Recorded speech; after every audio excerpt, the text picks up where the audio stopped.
विद्यार्थी मित्रांनो, सह्याद्री ट्युटोरियल्स मध्ये तुमचं स्वागत आहे. हा बघा, यावर्षी 11वीच्या ऍडमिशनसाठी ऑनलाईन प्रोसेस सुरू झालेली आहे. पूर्ण महाराष्ट्रामध्ये बरं का, लक्षात घ्या. आता हे करण्यामागचा सरकारचा हेतू काय आहे हे आपल्याला माहित नाहीये. पण याचे फायदे आहेत. मी तुम्हाला सांगतो, मी आयुष्यात शिकलोय. बऱ्याचशा गोष्टी शिकलोय. त्यातली अतिशय महत्त्वाची गोष्ट शिकलोय, की जे होतंय ते चांगल्यासाठीच होतंय. त्यातून जेवढं चांगलं घेता येईल आपल्याला ते घ्यायचंय, लक्षात घ्या.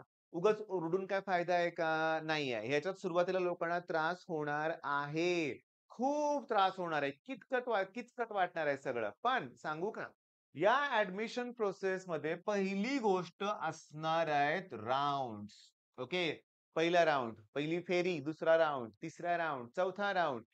त्यानंतर याच्यामध्ये मी त्या इंजिनिअरिंग मधला शब्द वापरतोय, असणार आहेत स्पॉट राउंड. म्हणजे सगळे राउंड झाले तरी काही कॉलेजमध्ये जागा शिल्लक राहणार आहेत. मग त्या स्पॉट राउंडसाठी अवेलेबल राहणार. तिथं कसं असतं, जो हाजीर तो वजीर. ओके. कॉलेज प्रत्येक काय करतं, की एखादी डेट डिक्लेअर करतं, की या दिवशी या आमच्या कॉलेजमध्ये जी व्यक्ती पहिला येईल त्याला ॲडमिशन मिळून जाईल. ओके. Spot round.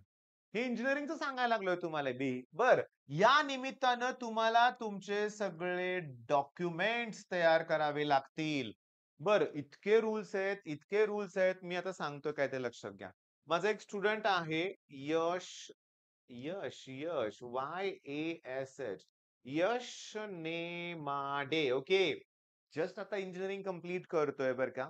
त्यानं त्याच्या YouTube चॅनलवर एक व्हिडिओ अपलोड केलेला आहे, की ज्यात डिटेल ॲडमिशन प्रोसेस बद्दल माहिती त्यानं सांगितलेली आहे. मग त्याचबरोबर मला तुम्हाला सांगायचंय, की गो अहेड अकॅडमी ही कोल्हापूर जवळ कागलची एक नामवंत अकॅडमी आहे. गो अहेड अकॅडमी आणि सरांचं एक बेस्ट YouTube चॅनल आहे.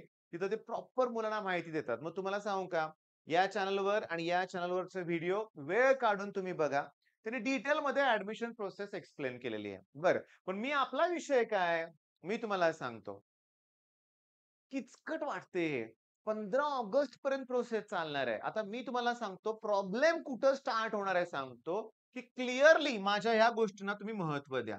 नो ऑफलाईन ॲडमिशन म्हणजे तुम्ही रजिस्ट्रेशन जर केलं नाही, तर तुम्हाला ॲडमिशन घेणं कठीण जाणार आहे.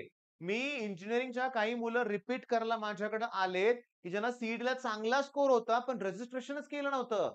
म्हणजे 19 तारखेपासून 19 मे पासून जे रजिस्ट्रेशन स्टार्ट होणार आहे, ते कंपल्सरी तुम्हाला करावं लागेल.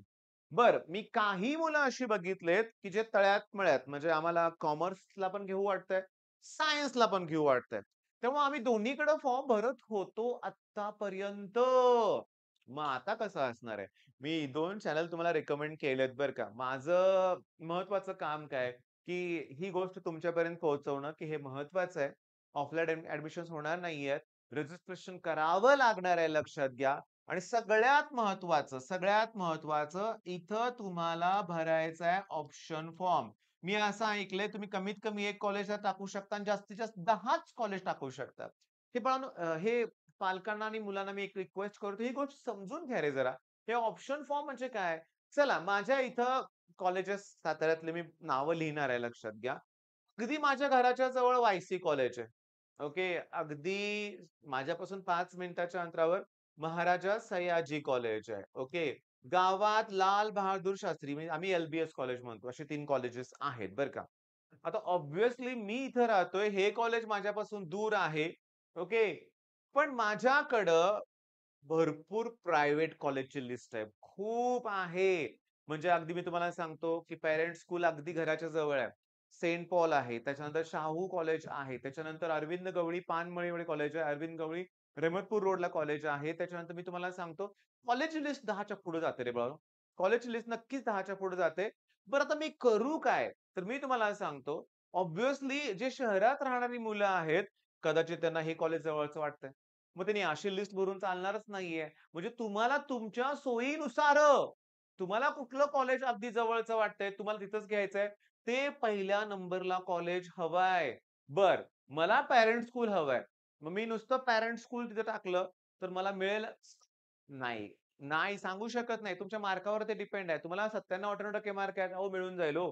पण तुम्हाला जर 80-85% मार्क असतील तर सांगू शकत नाही. बरं इथं कास्टनुसार रिझर्व्हेशन आहे का? नक्की आहे. पण मी तुम्हाला सांगतो त्याच वेळी निदान दुसऱ्या आणि तिसऱ्या प्रायोरिटीला पण असं कॉलेज असावं, की तिथं मिळालं तर तुम्हाला वाईट वाटायला नको.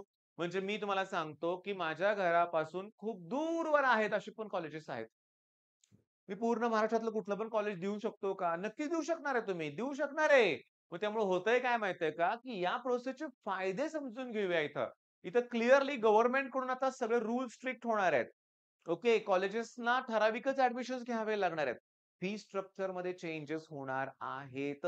मग कदाचित विद्यार्थ्यांकडून अवाजवी फी घेतली जाणार नाही. मग हे फायद्याचंच आहे ना. अरे पण महत्वाचं काय? रजिस्ट्रेशन. बरं आता एवढं केल्यावर काय होईल? अरे तुम्हाला अनुभव येणार आहे आणि याचा नक्कीच इंजिनिअरिंगला फायदा होणार आहे. मग काय वाईट केलंय गव्हर्नमेंटनं? काय नाही केलं. हां, आपल्याला ना ठराविक गोष्टीची सवय झालेली असते. हां, आता इथं वाईट झालंय बरं का लक्षात घ्या. आता बोलायला नको. पण काही मुलं दूरवर जातात क्लासेससाठी. अगदी दुसऱ्या राज्यात जातात. पण डमी कॉलेज आपण जिथं राहतात तिथंच डमी कॉलेज असतं लक्षात घ्या. मग अशा मुलांना पहिला गॅरंटी होती हो, मी जातो कुठलंही मला डमी कॉलेज मिळेल. ओके. आता 10वी खूप चांगले मार्क असतातच ह्या मुलांना जे बाहेर पडतात म्हणूया आपण. त्यांना त्यामुळे त्यांचं कॉलेज लकीली मिळून जाईल. पण ही प्रोसेस थोडीशी किचकट झालेली आहे बरं का बाळांनो. खूपच किचकट झालेली आहे. त्यामुळे हे शिकून घेतलं पाहिजे, हे समजून घेतलं पाहिजे आणि इथं नेहमीप्रमाणे तुमच्या मदतीला येणार आहे YouTube. मग मी पुन्हा त्या 2 चॅनलची नावं लिहितोय इथं. यश आता सांगतो मी एक रिक्वेस्ट करतोय यशच्या वतीनं तुमची. ॲक्चुअली तो माझा स्टुडंट आहे. 4 वर्षापूर्वी माझ्या तो क्रॅश कोर्सला होता. पर्सेंटाइल लास्ट मोमेंटला त्यानं चांगला अभ्यास करून खूप चांगले पर्सेंटाइल मिळालं. त्यानं आता त्याची प्लेसमेंट पण कदाचित होऊन जाईल. पण त्याला टीचिंगमध्ये आवड आहे. त्यामुळे तो पुण्यातल्या एका चांगल्या क्लासेसमध्ये शिकवतोय सुद्धा. खूपच आनंदाची गोष्ट वाटली. मी खूप खुश झालो. ओके. पण आता यशनं चॅनल सुरू केलंय. त्याला सपोर्टची गरज आहे. आय थिंक त्याचे 12 सबस्क्रायबर होते. जेव्हा मी हा व्हिडिओ तयार करतोय आणि मला तुमच्याकडून अपेक्षा आहे, तो चांगलं कंटेंट तुम्हाला नक्की प्रोव्हाईड करेल. तो ॲक्चुअली काउन्सिलिंगची कामं पण करतोय. ओके. तर तुम्ही काय करा, या चॅनलला व्हिजिट करून नक्की चॅनल सबस्क्राईब करा. त्याचबरोबर मी तुम्हाला सांगितलं गो अहेड या चॅनलवर गो अहेड अकॅडमी बरं का लक्षात घ्या. गो अहेड अकॅडमी या चॅनलवर पण डिटेल व्हिडिओ आहे. त्याचबरोबर मी तुम्हाला सांगतो नेहमीप्रमाणे की यश आराध्य आणि समीर शेख. ही 2 लोकं आहेत ना, हे डिटेल आता काउन्सिलिंग बद्दल माहिती देत आहेत बरं का. इंजिनिअरिंगच्या प्रोसेससाठी. त्यामुळं असे चॅनल पण तुम्ही फॉलो करायला विसरू नका. All the best.